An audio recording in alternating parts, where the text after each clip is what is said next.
I'm very much looking forward to this next session.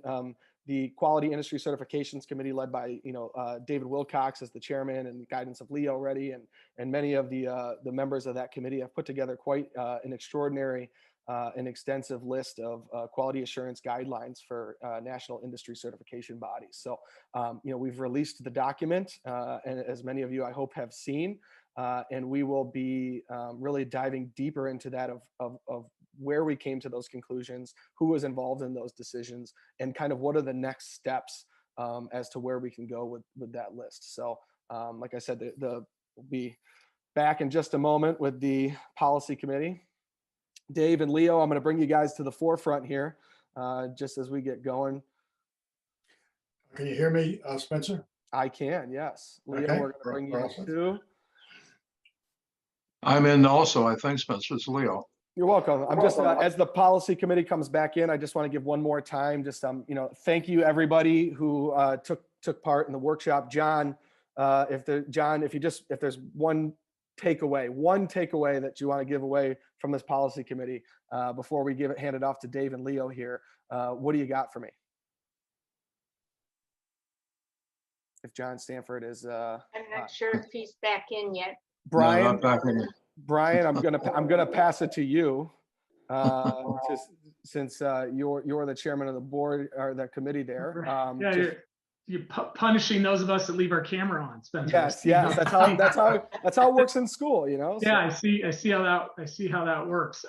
No, John led us through a great conversation about different dimensions of the policies that are impactful for both the workforce and education systems. We talked a lot about cooperation and coordination and alignment that needs to take place between federal, state, and local issues, both around thinking about funding and then flexibility in pathways for students to explore the different things that they're interested in, but also have the ability to build lifelong careers as opposed to just get stuck in a job. So lots of good conversation there as well. Appreciate it.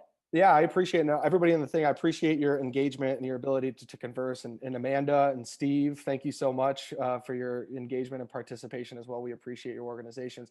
I'm going to pass it off now to Leo Reddy, the chairman of the CCD Center, and Dave Wilcox, who's the chair of the Quality Industry Certifications Committee. And they're going to talk about the national paper that they released and dive deeper into that. So gentlemen, I'm going to hand it off to you. And Dave, I'll be getting your slides up for you, okay? All right, I think Leo is going to start. Leo, you there? Just waiting for a moment to see if the slides come up. That's all. It might be a little easier for people to follow what we're talking about here.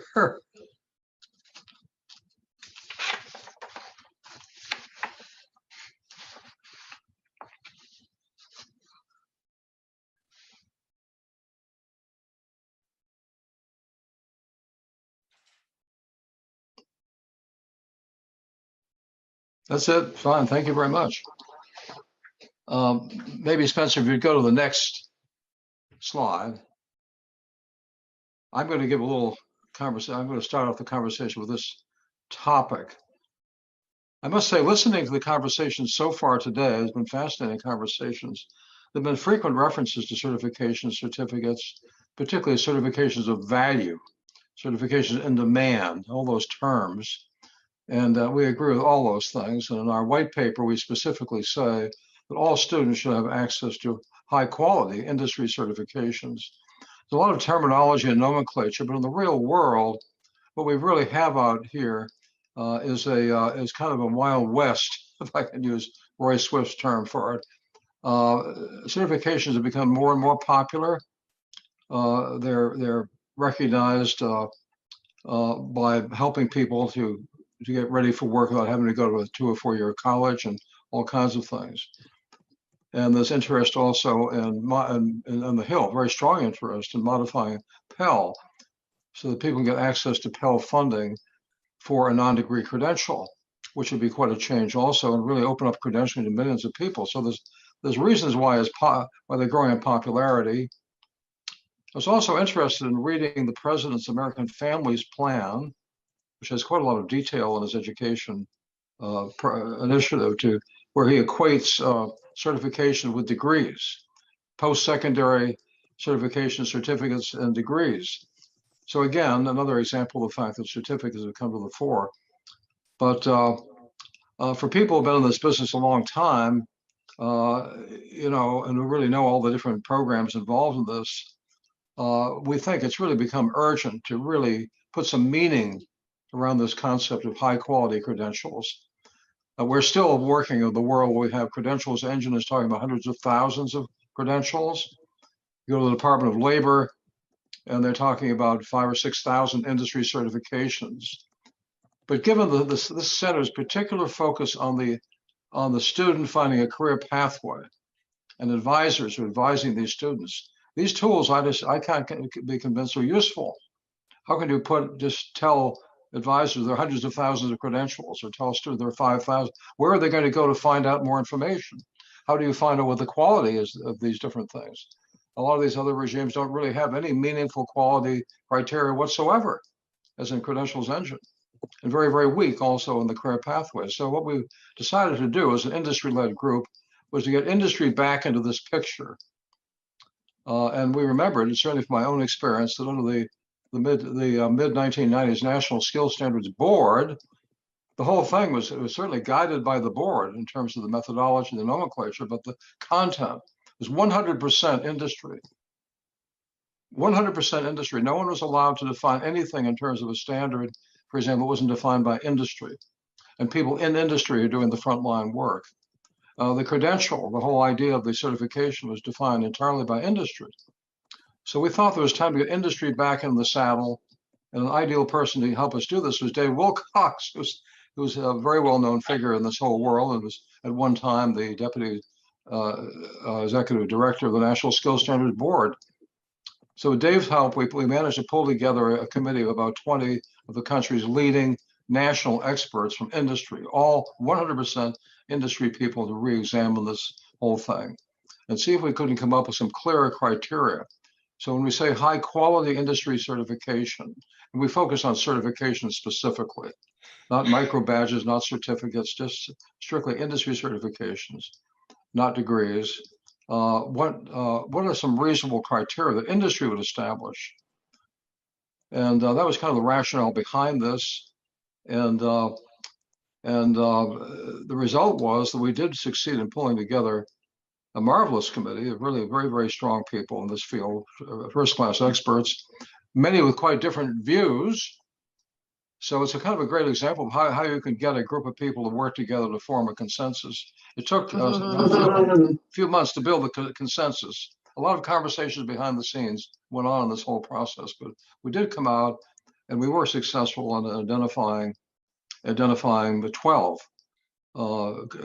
industry quality assurance criteria and guidelines, and Dave will give us a little more briefing on this. I just want to kind of say in conclusion that when we get through with this, we ended up identifying about, we used the term industry certification bodies, not just certifications, because as you may know, when you pick this up on the dialogue, there are some certification bodies that offer many, many certifications. I mean, Roger was talking about NC3 offers over 100 certifications. So it can't really do this in terms of certifications, but in terms of bodies.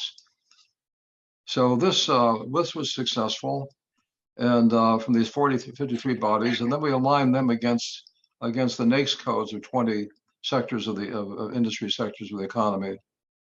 And I think our conclusion was that probably the number most useful for high schoolers seeking to choose career pathways, the number of these bodies is probably well under 100. So we're not talking about thousands, hundreds of thousands. We're talking about roughly fewer than 100 bodies. And we can define those. We can create a directory of those, and a really useful tool certainly for advisors and for other organized purposes as well. And make the whole question of high quality sources for students and career advisors more useful. We found it a very stimulating exercise and very worthwhile, and we think it was typical of the kind of high quality report we like the center to produce. And those are kind of my brief comments on the origins and purpose. Spencer, could you go to the next slide for us? On the methodology, I'm going to turn this over to Dave to pick up and give you a little background as to the way we actually did this work and why we consider it quite authoritative. So Dave, maybe I'm sorry. Thanks, Leo. I do appreciate the opportunity to spend most of the day listening to many of the other speakers and have learned a lot about the challenges that are being experienced, and certainly a key element of some of the solutions you're exploring and some of the systems you're developing are the use and engagement of industry credentials and certification programs specifically. And we started out as the committee looking at the question of quality. And this is not the first time people have looked at the question, what does quality mean in the context of certification or industry credentials? And so we first looked as a committee, we looked at the various efforts, many of the efforts that have been in place. And actually, many of them I have been a part of a little bit. So, for example, the federal code, the Department of Defense uses to a great extent industry-based certifications to help soldiers and or other military personnel really find jobs in the private sector. And they spend lots of money in helping these people to attain a certification. So they are very, very concerned about the fact that is a wise investment and that those certifications are in fact quality. And this became really a part of the authorization bill, this language. The international community has been engaged because many certifications, in fact, most that I know of, I really have an international standing. Particularly, for example, Microsoft talked earlier today. Microsoft supports solutions worldwide. That the International Standards Committee really took a great deal of effort to come up with what they call common standards of quality for certification. The National Commission for Certifying Agencies, many of you may know them. They really emerged originally out of the healthcare field back in the 70s to look at, because public interest and public safety was a critical concern. They developed a set of accrediting standards for certification. The National Network of Business and Industry Associations addressed that issue really, I think, about 2 years ago, I believe, Leo. There's been work at the National Government Association level to understand quality, helping to help states to think about policy positions relative to funding or encouraging the use of industry-based certifications. There are, of course, once you start measuring people and measuring their skills and knowledge, you want to really address that from a very professional point of view. And so the American Psychological Association has really looked for quite a while at developing quality assessments, quality testing, to avoid matters such as adverse impact and those kinds of matters. And of course, PSYOP with their psychometric practices. So we looked at these resources and drew what we thought might be some common perspectives, because certification does take on different forms and are used in different contexts. Quality here, in our perspective, is quality in the context of career guidance, that there's confidence on the part of the counselors and those that benefit from that counseling to understand that and have confidence that the information and the guidance is one based on a very solid platform of quality. I'd like to, on the next slide, I'll focus on the intent was to, of course, bring in people from across different industries and different perspectives. And these, I won't list these here, I won't go through them, but these are people you recognize, certainly have been in the certification business for many years. One of the things that I always remember in coming to Washington, really back in the early 90s, was I met with a group in Chicago, I remember. And they said, well, if you want a certification, give us 2 weeks and we'll have one. So there has been over time an attempt to move away from on-the-spot development or sometimes careless development, or at least not well validated information to guide the basis for the certifications. And these are groups that all of you probably recognize in some way, and there are a few others as well that have a whole family of certifications that they offer to individuals and serve their industries as a result.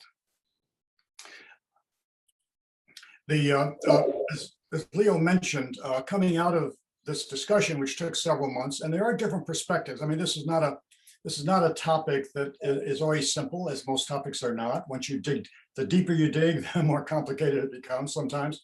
But I think we did find a consensus about at least the core quality practices that certification bodies, we believe, should use as a guideline for their work, and certainly for educational systems to use as a basis for having confidence in really advising and guiding people to a particular certification to either get started on a career path or to advance later in a career path at the post-secondary level. The next two slides really talk about the guidelines, and I'm not going to go into a great deal of detail here.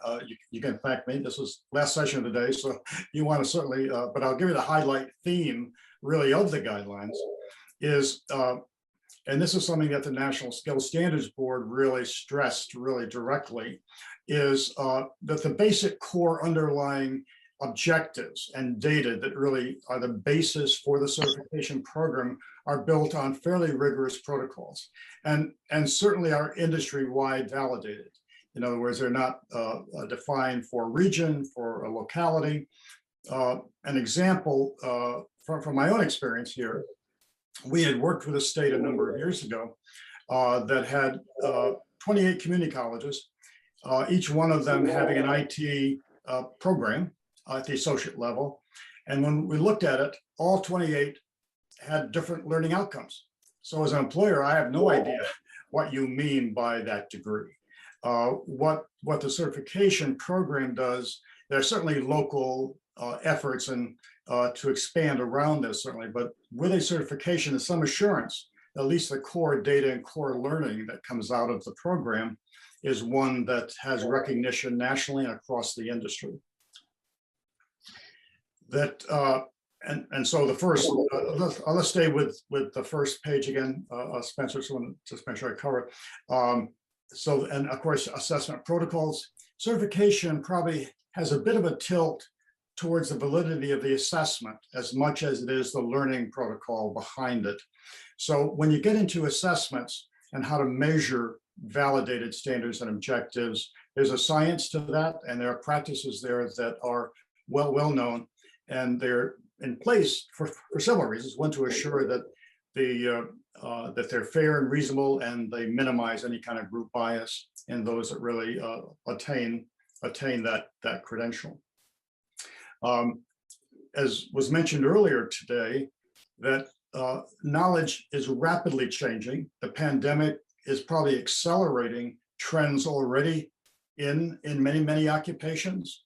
I'm working in a field right now. Our company that I'm associated with is working on matters that are very much interest to you. For example, the pipeline shutdown last week or this week.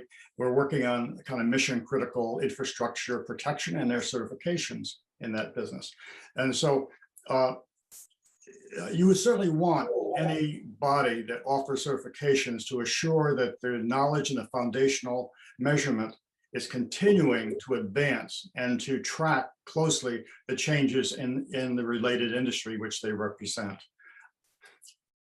And that there is information available through websites, through handbooks and other forms, that they're fully transparent, so that high schools, community colleges, or others that want to provide training related to that would have access to that and help prepare people for preparing for a certification program.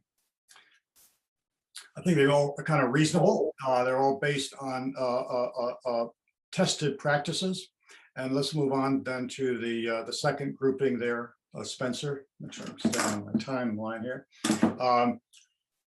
And of course, a major issue here is that they are recognized by employers. Now, there's a number of dimensions to recognition, even though one is, of course, that they are created from experts within the industry, validated by experts within the industry, but also the human capital and employment side of the industry is starting to review them and see them as opportunities to provide hiring preferences in most cases, to help persons get jobs and to get faster and quicker access to both a job and to a potential career pipeline or pathway. This is more an administrative or management question. Guideline number 6 is no certification body can probably guarantee they'll be around forever, but you certainly hope that their internal management practices and goals and objectives show sustainability. So that persons that become certified and those that recommend certification to students are sure that this is not going to be ending soon, that it will continue to have recognition within the industry and therefore valuable really for the guidance function. That we certainly are looking to assure that the body requires programs that are recognized and accepted by employers nationwide, that students have access to maybe training, educational systems across the country that can help prepare them for certification and the assessments related to that. And access to assessment is also essential. It can't be just one test site somewhere in the country. It's really national access. One of an interesting anecdote here, I was talking to the economic development leader in Hawaii. And of course, they build their business largely on, their economic business really on tourism and enjoyment, but they want to move into becoming a creator of IT and professional workforce. One thing the pandemic created was an opportunity to have all the IT professionals reside in Hawaii, live a great life, and serve any company in the world. So they're saying you can live here, but because of modern technology, you can become a valuable asset to companies in Michigan or Iowa or Virginia. That means that these programs have to have international recognition, at least nationwide from our perspective here. Certainly, industry bodies, industry associations, those that have some authority or some respect within the relevant industries are willing to take on a responsibility for endorsing or recommending or at least providing valuable information to the actual industry sector enterprises themselves, because they need guidance as much as anyone else. There are many, many companies in manufacturing, for example, that are just learning about certification, so that there is a need here to provide support also for the industry side as they modernize or shift their their preparation and their hiring and their talent pipeline development. If we look at the next one, I think this is the last 4, 9 through 12, if I divided that right. Certainly clear transparency. If someone said, if a counselor was advising someone to consider a particular certification, that person would need to have some knowledge or understanding of what does that mean. I mean, having the certification is important, but just as important is knowing what competencies really does that certification represent, and how are they part of a learning pathway that the person may be on or will extend over time. So transparency to the greatest possible degree. And most certification bodies, I know CompTIA I worked with many years, they publish all of their objectives. I think MSSC does that as well. This is to make sure that there's clear transparency about what that certification really means, other than just the title. And you can also build internships, build apprenticeship programs. So many people are now building it into an apprenticeship program. Sometimes there's an independence between the formal learning side and the relevant assessment. If you have a learning component, one of the concerns is sometimes one of the rationale for the ISO 17024 was you don't want to be, and of course you're all educators, so you don't want to be teaching just for the test. You want to be teaching a body of knowledge in which a person learns and can translate that into the requirements of an assessment. And we encourage the bodies to be part of research projects. Some will have resources to do their own research in terms of documenting and publishing positive outcomes. Some don't have that level of resource, but at least we're asking at the minimum that the governing body of the certification body encourages participation in that kind of research, whether it be a federal research or state level research in terms of evidencing value, higher rates of employment and wages, and also showing evidence that this really does advance those persons that have an interest in a particular career or enter a particular industry. Now, the resources we listed earlier under methodology, this is the accrediting bodies, the work that was published by the Department of Defense. We do encourage all certifications and governing bodies that develop and manage them to really consider the information in those resources and use them as a guide to the greatest extent possible in terms of practice, best practice in terms of protocols and methodology that can add value to their program. So our view here is that you can go to any one of these 12 guidelines and dig quite a bit deeper, but I think that this articulates to a reasonable degree we think the foundational quality criteria are. There's additional questions here, though, that we're looking at. How does a career counselor know the answers to some of these, or can make a judgment about some of these quality criteria when they're making a recommendation? Or a state policy board that is wanting to fund the use of certification, how do they gather insight about some of the ability of certain certification programs to satisfy these criteria? So that's an area that the committee is addressing and looking at as we speak, probably over the next few months. And we're considering other ways of extending the value of these guidelines across public and private education, as well as career development. I think that's the last slide, Spencer. Yeah, I just want to add one comment, Dave, if I could. Yes. Thank you. Sure. Thank you for going through those and everybody's patience for trying to follow the logic of those. But I just want to say that we really consider this to be a wonderful example of what a first-class think tank can do, bringing together the best minds in the country around a certain topic and producing a tool, a new product, basically a product of the CCD itself that has high value. And we're so proud of this that Dave and Jan have distributed this all over the country. It's already gone out to a series of top officials and 4 or 5 top officials in each of the states, out to all to the different certification bodies, of course, to all the advisement bodies, to NCDA, ASCA, and so forth. So we're very proud of this report, and I want to really, on behalf of the board, really thank Dave and his committee for a job very well done.